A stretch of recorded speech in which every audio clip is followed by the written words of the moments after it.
കറിവേപ്പിൻ്റെ ഇട്ടിട്ടുണ്ട്.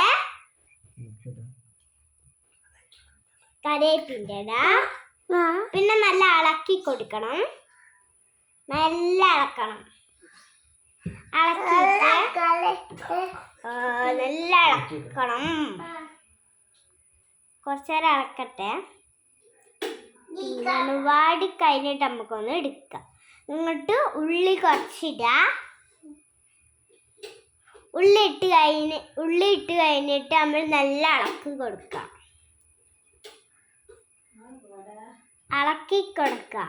നല്ല ഇളക്കി കൊടുത്തിട്ട് ഉപ്പിട്ട് കൊടുക്കുക. നല്ല ഇളക്കുക. നല്ല ഇളക്കി കൊടുത്തിട്ട് നല്ല എപ്പോഴും ഇളക്കി കൊടുക്കാം.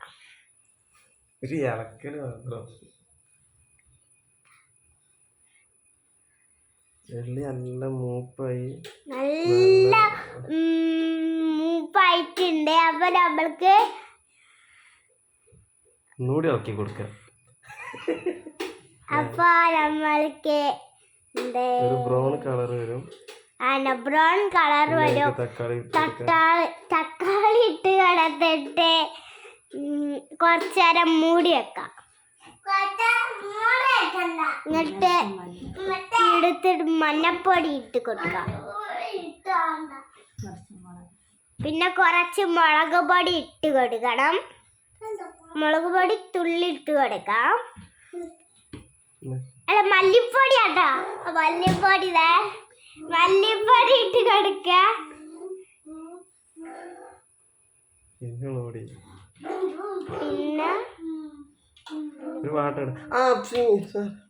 പിന്നെ മുളക് പൊടി ഇട്ടെടുക്കാം.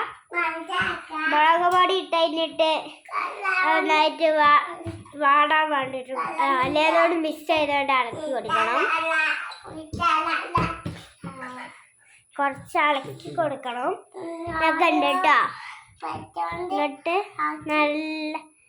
നല്ല പുളി നമ്മൾക്ക് ഇങ്ങനെ ഇതാക്കി കൊടുക്കണം. മിക്സ് ചെയ്ത് കൊടുക്കണം. പുളിവെള്ളം ഒഴിച്ചാല് നല്ല മീൻകറിയിലൊക്കെ നല്ല ടേസ്റ്റ്. ഇങ്ങോട്ട് നമ്മൾ വെള്ളം ഒഴിച്ചിട്ട് നല്ല ഇളക്കി കൊടുത്തിട്ട് നല്ല തിളപ്പിക്കാൻ വെക്കാം. പിന്നെ മത്തിമീൻ ഇടുക. എല്ലാരും മത്തിമീൻ ഇടുക. കുറച്ച് കഴിഞ്ഞാൽ ഇനി മത്തിമീൻ ഇടാൻ പോവുകയാണ്. ഇടലടങ്ങിയിട്ടും മത്തിമീൻ ഇട്ടലൊഴിക്കും. അതില് കുറച്ച്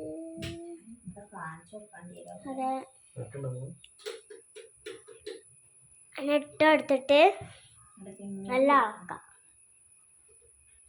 നല്ല ഇളക്കിയിട്ട് നമുക്ക് മൂടി വെക്കാം. നല്ലൊരു മത്തിക്കറി റെഡി.